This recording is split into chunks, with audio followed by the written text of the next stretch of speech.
E aí, já se perguntaram qual é a mágica que acontece toda vez que a gente aperta o play num filme 4K na Netflix, direto do celular, às vezes no meio do nada?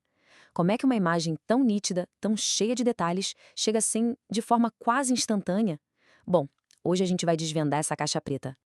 Ok, vamos direto ao ponto. A grande questão é a seguinte: um filme em 4K, sem nenhum tipo de compressão, pode passar fácil dos 100 GB. É isso mesmo, 100 GB. Tentar baixar um arquivo desse tamanho no 4G e acabar com qualquer plano de dados antes mesmo dos créditos de abertura. Então, como é que isso é possível? Pois é, a resposta, claro, não tem nada de mágica. É tecnologia pura e das mais inteligentes, desenvolvida ao longo de décadas.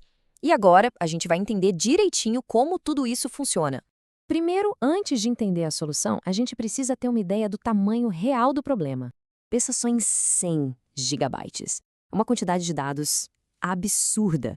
Se um vídeo não fosse comprimido, a gente estaria falando de um bitrate de gigabits por segundo, completamente inviável para a internet que a gente usa no dia a dia. Então, como se sai disso para algo que uma conexão Wi-Fi comum consegue dar conta? A resposta tem uma palavra: compressão. E é aqui que a gente começa a mergulhar nos segredos de um arquivo de vídeo. Exato. A terça-chave de tudo isso são os tais dos códecs. Pensa neles como se fossem dicionários super eficientes para a linguagem do vídeo. Eles não só diminuem o tamanho dos arquivos, eles fazem isso de um jeito muito esperto, removendo informações que os nossos olhos nem sequer notam que foram embora. E o mais legal é entender como isso funciona na prática. Imagina só, em vez de mandar umas 30 fotos completas a cada segundo, o codec manda uma imagem inteira, que é o chamado quadro-chave ou iframe. E depois? Bom, depois ele só manda o que mudou. Numa cena de alguém falando, por exemplo, o fundo geralmente fica parado, o codec só precisa enviar os dados do movimento da boca, dos olhos, e esse quadro, o p-frame, economiza uma quantidade absurda de dados.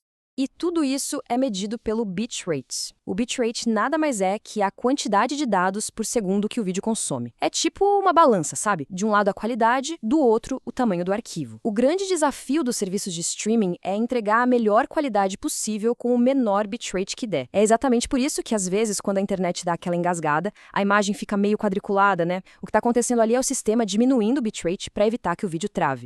O que nos leva a uma verdadeira batalha tecnológica: a guerra dos codecs. Olha só essa evolução.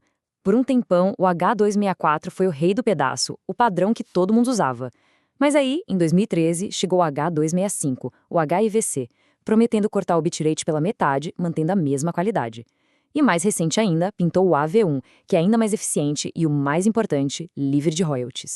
A diferença do H264 para o H265 foi um salto gigantesco, uma melhoria de até 50% na eficiência de compressão. Foi essa tecnologia que realmente abriu as portas para o streaming de conteúdo 4K em massa. De repente, um vídeo de altíssima qualidade precisava de muito menos banda larga para rodar. Aí vem a pergunta: se o H265 é tão bom, por que a gente precisa do AV1? A resposta é simples: dinheiro. O H265 exige o pagamento de licenças de patentes, o que virou um problemão. Por causa disso, gigantes como Google, Netflix e Apple se juntaram para criar o AV1, um codec de código aberto livre de royalties, para ser o futuro do vídeo na internet. E essa tabela resume bem a história. O AV1 não é só um pouquinho mais eficiente que o H265, ele é gratuito.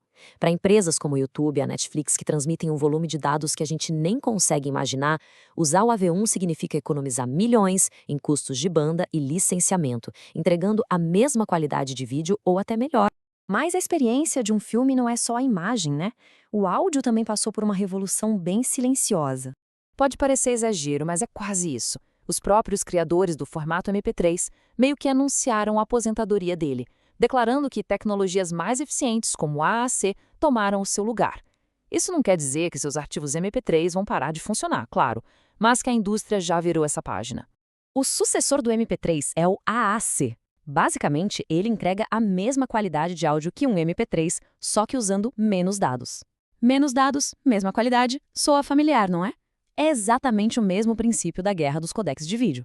E a evolução não parou por aí. A gente entrou na era do áudio espacial, com tecnologias tipo Dolby Atmos. Aqui a coisa fica surreal. O som não vem mais só da esquerda ou da direita. Ele vem de todos os lados. De cima, de baixo, de trás. É como se cada som fosse um objeto flutuando no ar ao redor de quem está ouvindo. A mágica mesmo, o truque de mestre aqui, é o rastreamento dinâmico da cabeça. O fone de ouvido sabe para onde a cabeça está virada. Imagina, um personagem está falando na tela, bem na sua frente. Se a pessoa vira a cabeça para a direita, o som da voz vai para o ouvido esquerdo, como se o personagem ainda estivesse lá, na frente da tela. É uma ilusão de imersão que engana o cérebro direitinho. Ok, vamos juntar todas as peças agora e finalmente resolver o nosso mistério inicial. Então, como aquele filme gigante de 100 GB chega no celular? Primeiro, codecs super eficientes como o AV1 espremem o vídeo até ele ficar minúsculo. Segundo, a compressão inteligente só envia os pedacinhos da imagem que realmente mudam. Terceiro, o áudio também é super comprimido com formatos modernos e imersivos. E por último, o bitrate adaptativo, que ajusta a qualidade na hora para que o vídeo nunca trave. Não é uma coisa só, é uma verdadeira sinfonia de tecnologias trabalhando juntas. E aí está, a mágica do streaming 4K totalmente revelada. É a prova de que por trás de cada experiência digital que parece simples e fluida, existe uma engenharia brilhante.